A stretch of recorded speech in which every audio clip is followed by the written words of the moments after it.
কূটনীতির এক পরাবাস্তব মঞ্চ। জানাজার ময়দানে কেন বেজে উঠল বদর যুদ্ধের আয়াত? ড্রোন, মিসাইল আর মনস্তাত্ত্বিক যুদ্ধ, মার্কিন বলয়কে ইরানের এক প্রচ্ছন্ন হুঁশিয়ারি, এক চূড়ান্ত বার্তা, মৃত্যু মানব জীবনের সবথেকে অমোঘ পরিণতি। কিন্তু আন্তর্জাতিক রাজনীতির ময়দানে কখনো কখনো একটি মৃত্যুই হয়ে ওঠে নতুন কোনো যুদ্ধের সূচনা কিংবা এক অভিনব কূটনৈতিক দাবার বোর্ড। দৃশ্যপট তেহরান। ইরানের প্রয়াত সর্বোচ্চ ধর্মীয় নেতার শেষ বিদায়ের জমায়েত। চারদিকে শোকের ভারী আবহাওয়া। বিশ্বের নানা প্রান্ত থেকে ছুটে এসেছেন বিভিন্ন দেশের রাষ্ট্রপ্রধান ও প্রতিনিধিরা। উদ্দেশ্য প্রয়াত নেতাকে শেষ শ্রদ্ধা জানানো। কিন্তু কেউ কি ভেবেছিল এই শোকের মঞ্চটিকেই তেহরান ব্যবহার করবে তাদের ইতিহাসের সবথেকে শক্তিশালী এবং অভিনব কূটনৈতিক মঞ্চ হিসেবে? যখন একের পর এক বিদেশি প্রতিনিধিরা কফিনের দিকে এগিয়ে আসছিলেন, তখন ব্যাকগ্রাউন্ডে বাজছিল পবিত্র কোরআনের তিলাওয়াত। আপাতদৃষ্টিতে এটি একটি সাধারণ ধর্মীয় রীতি, কিন্তু যারা মধ্যপ্রাচ্যের রাজনীতির ব্যাকরণ বোঝেন তারা সেদিন চমকে উঠেছিলেন। কারণ তিলাওয়াত করা আয়াতগুলো কোনো সাধারণ নির্বাচন ছিল না। প্রতিটি দেশের জন্য, প্রতিটি প্রতিনিধির জন্য বাজানো হচ্ছিল আলাদা আলাদা আয়াত। আর যখন সৌদি আরবের প্রতিনিধি দল কফিনের সামনে এসে দাঁড়ালো, তখন এমন একটি আয়াত বেজে উঠল যা পুরো আন্তর্জাতিক মহলে রীতিমতো এক কূটনৈতিক সুনামির জন্ম দিয়েছে। কি ছিল সেই আয়াতে? কেন সেদিন তেহরানের বাতাস আচমকা ভারী হয়ে উঠেছিল? সৌদি প্রতিনিধি দল তারা যখন ধীর পায়ে কফিনের সামনে এসে দাঁড়ালেন, ঠিক সেই মুহূর্তে সুমধুর অথচ অত্যন্ত গম্ভীর কণ্ঠে বেজে উঠল পবিত্র কোরআনের সূরা আল ইমরানের ১৩ নম্বর আয়াত। যারা কোরআনের ইতিহাস জানেন তারা বুঝতে পেরেছিলেন এই আয়াতের ওজন কতটুকু।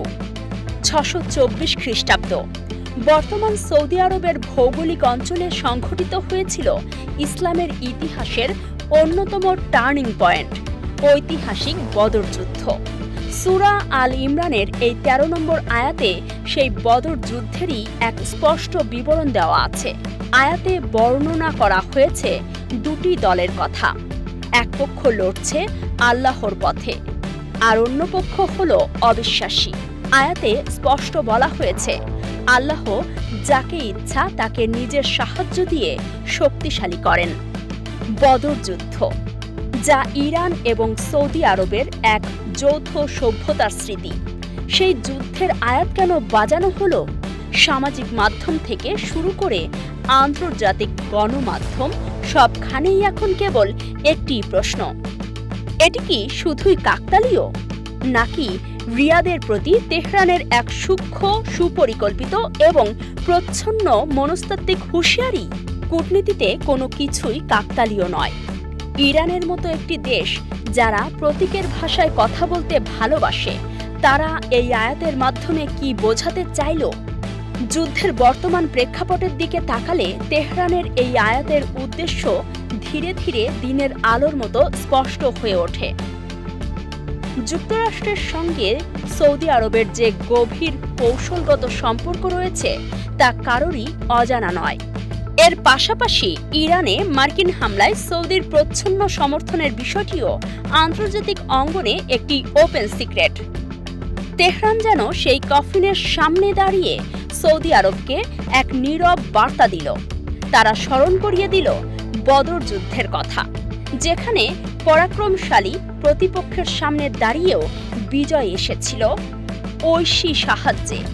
তারা রিয়াদকে মনে করিয়ে দিতে চাইল মার্কিন যুক্তরাষ্ট্রের মতো পরাশক্তির কাঁধে ভর করে যারা ইরানের বিরুদ্ধে দাঁড়িয়েছে, তাদের পরিণতি বদরের অবিশ্বাসী শিবিরের মতোই হতে পারে। এটি ছিল এক গোপন সতর্কবার্তা, যা কোনো বুলেট বা মিসাইল ছাড়া কেবল একটি আয়াতের মাধ্যমে পৌঁছে দেওয়া হলো রিয়াদের রাজপ্রাসাদে। তেহরানের এই বার্তা কেবল কোরআনের আয়াতের মধ্যেই সীমাবদ্ধ ছিল না। তাদের এই মনস্তাত্ত্বিক আত্মবিশ্বাসের পেছনে রয়েছে এক ভয়ঙ্কর সামরিক বাস্তবতা। গত ২৮শে ফেব্রুয়ারি মধ্যপ্রাচ্যের বুকে শুরু হয় এক নতুন অধ্যায়। যুদ্ধ শুরুর পর থেকে তেহরান কেবল মার্কিন স্থাপনাগুলোকেই লক্ষ্যবস্তু বানায়নি, তারা প্রমাণ করেছে তাদের সামরিক সক্ষমতার ভয়াবহতা। শত শত ড্রোন আর মিসাইল ধেয়ে গেছে মধ্যপ্রাচ্যের আকাশে। মার্কিন ও ইসরায়েলি সামরিক সম্পদের পাশাপাশি তাদের মূল লক্ষ্যবস্তু ছিল গুরুত্বপূর্ণ জ্বালানি অবকাঠামো। আর এই ক্ষেত্রে বিশেষভাবে তেহরানের টার্গেটে পরিণত হয় সৌদি আরব। সৌদি প্রতিরক্ষা মন্ত্রণালয়ের দেওয়া তথ্য শুনলে আপনি শিউরে উঠবেন। যুদ্ধের প্রথম কয়েক সপ্তাহের মধ্যেই সৌদির আকাশসীমায় এক অভূতপূর্ব হামলা চালায় ইরান।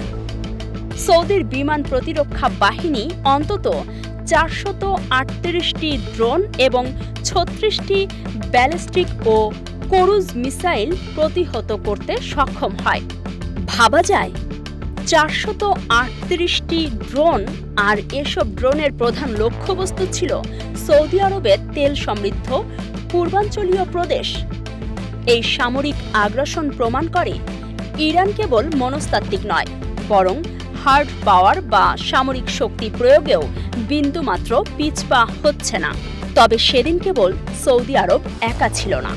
প্রয়াত নেতার সেই বিদায় মঞ্চে উপস্থিত প্রতিটি দেশের প্রতিনিধিদের উদ্দেশ্য করেই বাজানো হয়েছে ভিন্ন ভিন্ন আয়াত। এটি ছিল এক মাস্টার ক্লাস ডিপ্লোমেসি। যুক্তরাষ্ট্র ও ইসরায়েলের শুরু করা এই স্নায়ুযুদ্ধ এবং ছায়াযুদ্ধে ইরান যে নিজেদের এক নিরঙ্কুশ বিজয়ী হিসেবে দেখছে, বিশ্ববাসীকে ঠিক সেই বার্তাটিই দিতে চেয়েছে তেহরান। প্রতিটি কোরআনের আয়াতের মাধ্যমে তারা তাদের মিত্র এবং মার্কিন সমর্থিত দেশগুলোর মাঝে একটি বিশাল মনস্তাত্ত্বিক বিভেদের রেখা টেনে দিয়েছে।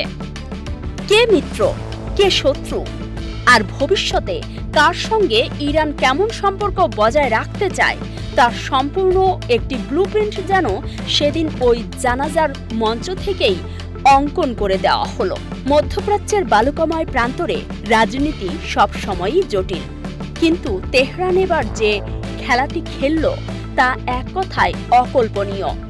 ড্রোন আর মিসাইল দিয়ে তারা জানান দিয়েছে তাদের সামরিক শক্তির, আর পবিত্র কোরআনের আয়াতের মাধ্যমে তারা আঘাত করেছে তাদের প্রতিপক্ষের মনুষ্যত্বকে। বদর যুদ্ধের সেই আয়াত আজ কেবল একটি ঐতিহাসিক স্মৃতি নয়, এটি বর্তমান মধ্যপ্রাচ্যের ভূ রাজনীতিতে এক জীবন্ত সতর্কবার্তা। যুক্তরাষ্ট্র, ইসরায়েল এবং তাদের মিত্রদের জন্য এটি এক স্পষ্ট সংকেত ইরান তাদের নিজস্ব শর্তে খেলতে প্রস্তুত। আগামী দিনগুলোতে মধ্যপ্রাচ্যের এই দাবার বোর্ডে আর কি কি চমক আসতে যাচ্ছে? তেহরানের এই প্রচ্ছন্ন হুঁশিয়ারির জবাবে রিয়াদ বা ওয়াশিংটন কি পদক্ষেপ নেবে? ভূ রাজনীতির এই জটিল সমীকরণ এবং আন্তর্জাতিক সম্পর্কের প্রতিটি রুদ্ধশ্বাস আপডেট সবার আগে জানতে চোখ রাখুন আমাদের চ্যানেলে। এতক্ষণ দেখছিলেন ইকো অফ বাংলাদেশ। প্রতিদিনের এমন নিউজ আপডেট পেতে সাবস্ক্রাইব করুন আমাদের চ্যানেল, সেই সাথে অন করে রাখুন বেল আইকন।